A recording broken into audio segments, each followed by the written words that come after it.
একটা পুকুর বানিয়েছে, একটা ঘোড়া বানিয়েছে, একটা ময়দান বানিয়েছে, একটা ঝর্ণা বানিয়েছে, একটা পর্দা ঝুলিয়েছে, একটা কালিন বিছিয়েছে, একটা কুড়ি ফুটেছে। এখন চিন্তা করতে থাকে প্রথম জিনিস আল্লাহ বানিয়েছে, যেদিন বানিয়েছে ওগুলাকে আল্লাহ তারা প্রতিদিন 5 বার সুন্দর করতেন।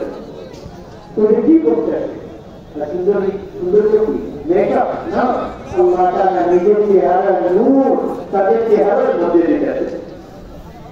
তাদের চেহারা এই ভিভিআইপি গেস্টদের মধ্যে যে মজলিস হবে পাঁচ বানানোর, ওই জায়গায় পাঁচ বানানোর জন্য কোনো চাকর বাকর থাকবে না, কোনো ফুল থাকবে না, কোনো রেজিস্টার না। ওই জায়গায় হচ্ছে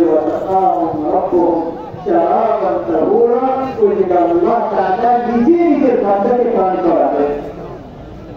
আল্লাহ নিজের বান্দাকে, আমার বান্দা তুমি আমার হাতের থেকে পান করো, আমার হাতের থেকে হাতের থেকে পান করো, এটা হচ্ছে ভরসা।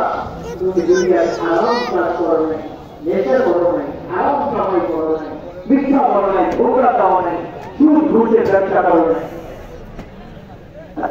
ওই যে ভিতরের মধ্যে আরেকটা ভিভিআইপি জায়গা আছে, ওইটা কেমন জায়গা বলতে, ওই জায়গায় 3 ধরনের মানুষ যাবে, 4 ধরনের মানুষ যাবে না। 3 ধরনের মানুষ। প্রথমকে ইনসাফ করলে